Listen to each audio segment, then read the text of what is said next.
Welcome to this week's edition of MIAA 360. Broadcasting from inside the MIAA Network studios, I'm Jason Ketz. Coming up a little bit later on in the show, we sat down with the MIAA supervisor of football officials and we preview early season action on the hardwood. Plus, this weekend is the 2017 Men's and Women's Cross Country National Championships. But first, this weekend concludes the 2017 MIAA Volleyball Championships being held in Kearney, Nebraska. Let's meet the semifinals and how they got there through the first round of play. The top-seeded Lopers took on number 8 seed Emporia State, who out of the gate began the first set up 4-1. But that was all the success the Hornets would have on the night as UNK ended set 1 on a 24-9 run, cruising to a 25-13, 25-16, 25-10 win in straight sets. With the win, the Lopers pushed their home court winning streak to 53 in a row and faced the winner of our second matchup between the number 4 seeded Central Missouri Jennies and the number 5 seeded Northwest Missouri State Bearcats.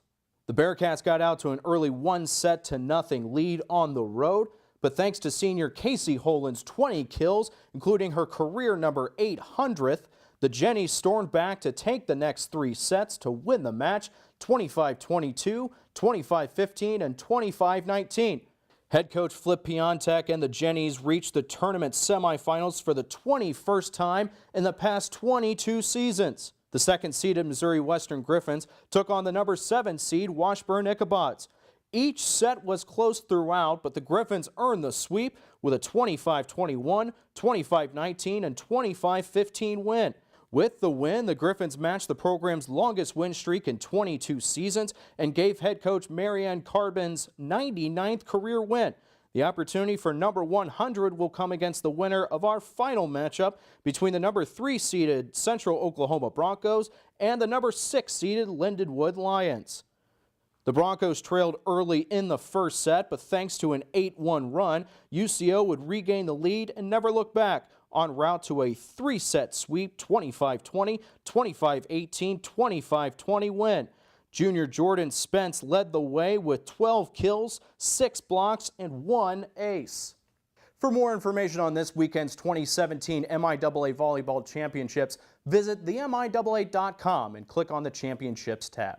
We're going to take a quick timeout, but we'll sit down with MIAA Supervisor of Football Officials Phil Laurie right after this. It's on us, all of us, to make sexual assault unacceptable. Here are a few tips that can help. Talk to your friends honestly and openly about sexual assault. Don't be a bystander. If you see something, intervene in any way you can. Be direct. Ask someone who looks like they may need help if they're okay.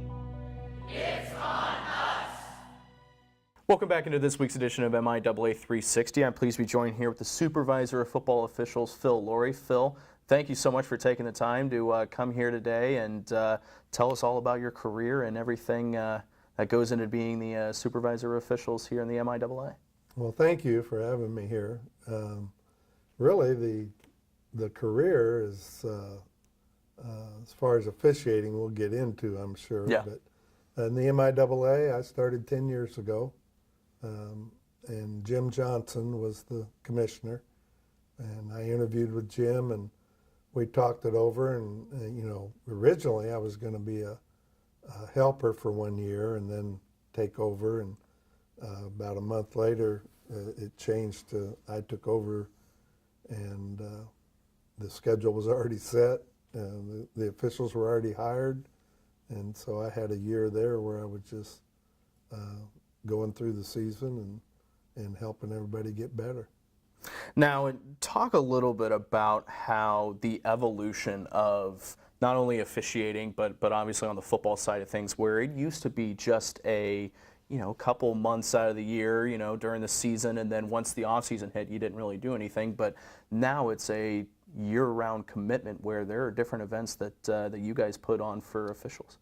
Really, I would say technology was the first start of it, with the computer and websites, and every school's got all their stats on their website, and you can do football 24/7, 365 without any question.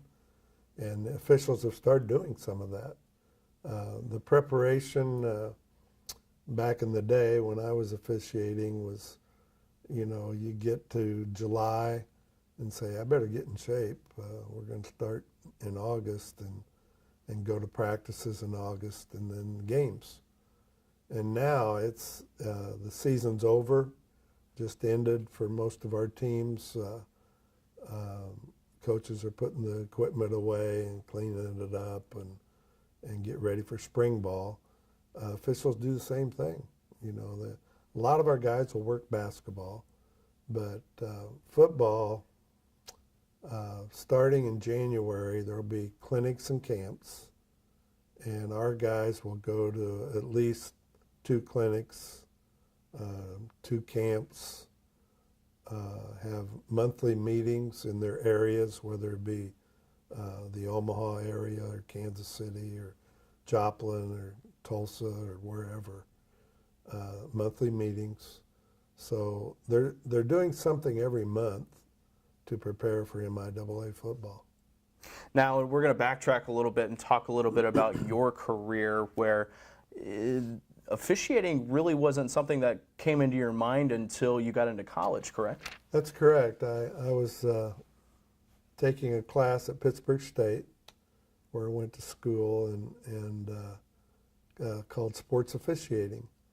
And if you look at the history of that classroom, there's 3 NFL guys that took that class.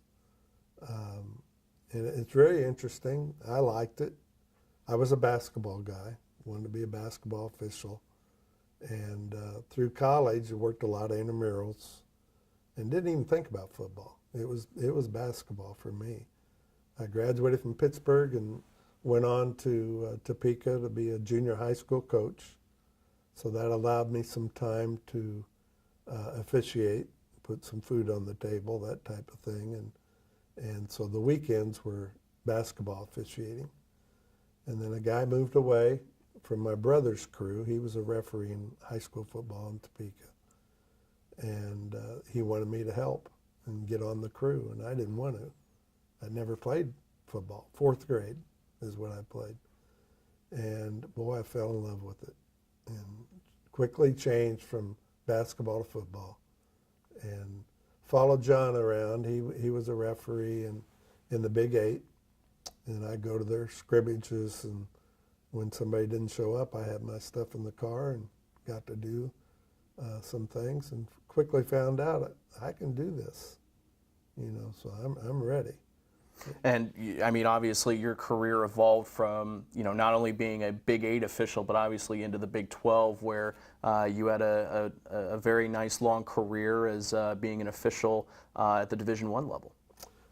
Very fortunate. I got in the Big 8 in 1984, and I was there for 12 years. And then the Big 12 formed, and I was fortunate enough again to work 12 years in the Big 12. So 24 years in Division I was a lot of fun. Now, and we talked a little bit off camera about some of the highlights of your officiating career, but you were able to do a couple national championship games, in particular a Rose Bowl and also a Sugar Bowl. Talk about those experiences of being on the bright lights, the big stage, and being able to live out your dream of being on that stage. It might not have been as a player, but certainly as official, you're as in the action as anybody else. It was an honor to be selected to work those 2 bowl games that ended up being national championships. Really, you're only as good as your next call or your last call, and you've got to be prepared for it. And I was very fortunate to be around people that prepared well. And so those 2 games they were bigger games because they were national championships, but not even bigger than what we were working in the Big 8 or the Big 12 at that time. They're just, it's another game, a lot more cameras. The Rose Bowl's magnificent. The field is like a putting clock is in golf. I mean, you don't even want to walk on it. It's so nice.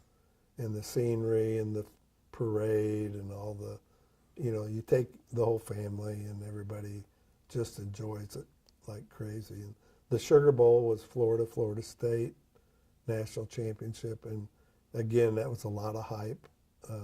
They had played earlier in the year, big fight. Yep. So we were on edge to make sure that didn't happen again. Double the security everywhere, and it was came off real good. I mean, the game was played well and a lot of fun. I can only imagine. And again, we're pleased to be joined with Phil Laurie. He is the supervisor of football officials for the MIAA. Phil, we fast forward now with your time with the MIAA and what you've been able to accomplish in your 10 years. Talk about the partnership that you have developed with the Big 12 and how much they assist the MIAA in being able to provide top-notch officials at the Division II level. I really appreciate what Walt Anderson has done for us. Walt's the supervisor of the Big 12 Conference, and he has allowed the MIAA to just piggyback on everything the Big 12 does. We're D2. We don't have the money to do what Division I does, but he allows us to go to their clinics, go to their camps, and we're kind of a feeder system for the Big 12, Mountain West, and Southland. And we also are a feeder system for the Big 10 and the Southeast Conference. So we do what they do. And it's kind of a stepping stone where if we develop our guys to do the same mechanics and study that the Big 12 does, then they're going to be prepared when they get to that level. We're fortunate enough in the 10 years, can't believe it's been 10 years, that I've done the MIAA. We've had 42 officials move from the MIAA to Division I, either in the Big 12, the Big 10, or the Southeast Conference. And highlighted by 4 guys that were former MIAA officials that were in that national championship game last year in the college football playoff. Yeah, I'm very proud of that. Alabama and Clemson. Clemson wins the game. 4 officials from the MIAA worked that game, and that's quite a pat on the back to the MIAA. Very good. Absolutely, and here's a question that I'll ask you. Obviously, you had a very long career yourself in officiating, but is there a different feeling that you get knowing that you're preparing the next generation of officials and seeing their successes like those 4 that were in that college football playoff? Is it a little bit different feeling for you? It's different, but yet it's not. I get a real good feel, kind of get chills at times when I see one of my pups, that's what I call them, make it. We just had David Oliver, former MIAA official, made it to the NFL. Jared Phillips, former MIAA in the NFL. Tom Stephen, Mark Hittner. I mean, there's a lot of them that have made it, and we like to think that we helped them along. But it does make you feel good when your kids or pups make it to a higher level. And certainly with all of the pups that you've had, certainly a great award that you've won was just recently the 2015 David Perry Award, which is awarded to it's basically the highest honor of supervisors of football officials, and you actually had a chance to meet Mr. Perry. Absolutely. Back in the 80s, the Big 8 sent me up to the Big 10 clinic, and just to see how they did things in the Big 10, and Dave Perry was the supervisor. So to get this award that's named after Dave was very special. It's one of those awards, it's like a quarterback getting too much glory because the offensive line is really good. Mm-hmm. Well, I got this award, and it's because my officials are really good. And we like to think we're the best in the Division II conference, or Division II football. The MIAA is the best. We've got the best coaches in the country. We've got the best players in the country. We've got the best fans in the country. And we've got the best facilities for D2 football. It's quite a conference. We like to think it's a football conference. I know the MIAA is more than a football conference. But when you talk football at the D2 level, MIAA is at the top. Our officials need to be at the top. So that's why we work so hard.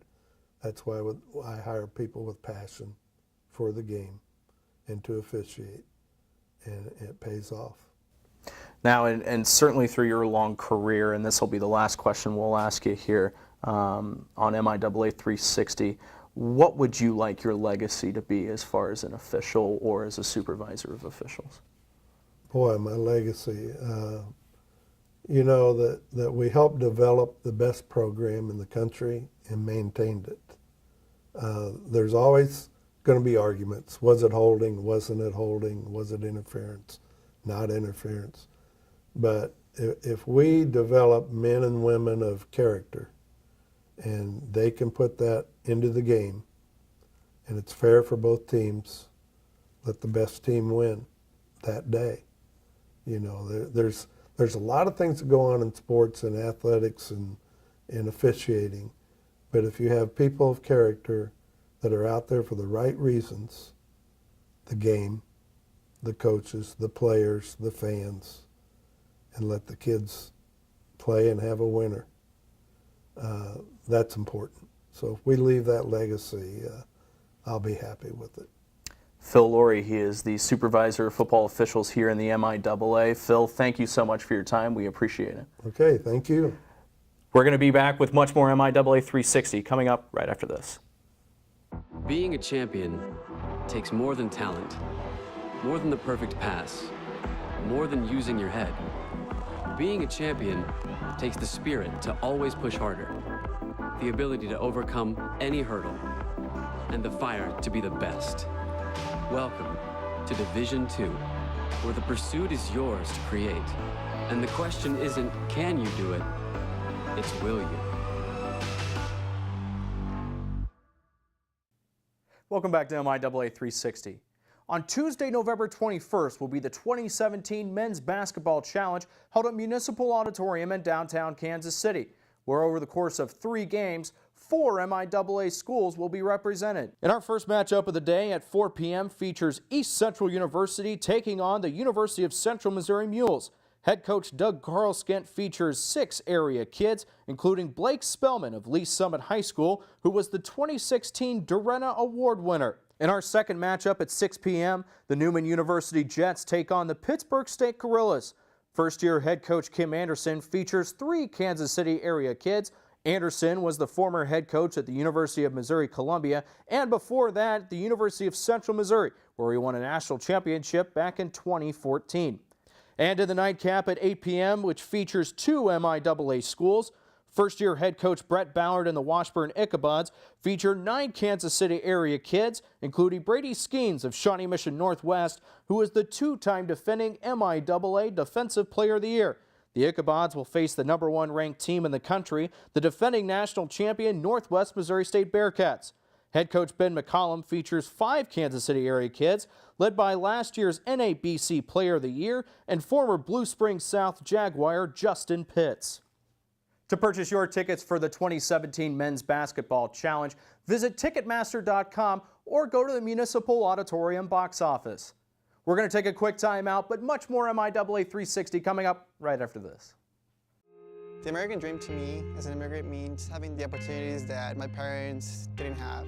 Being the first one in my family to graduate, it meant everything my parents sacrificed for me to get to this point. It was paying off. Estoy muy orgulloso de Michael por haberse graduado de colegio. My path to a college degree would have been completely different had I not had a scholarship. It would just relieved a lot of the financial burden. Welcome back to MIAA 360. The 2017 NCAA Division II Men's and Women's Cross Country National Championships will be held this weekend in Evansville, Indiana at Angel Mound State Historical Site, where the MIAA will be represented by 3 teams and 4 individuals. On the women's side, the Pitt State Gorillas earned an automatic berth to nationals thanks to a second-place finish at the Central Regional. This is the program's 11th nationals appearance and their first since 2012.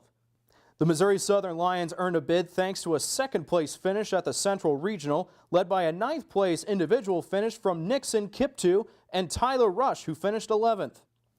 With a third-place finish at regionals, the Central Missouri Mules advanced to the national championships for the first time since 2013, led by freshman Shadrick Kepengetich, who placed 14th individually at the regional meet.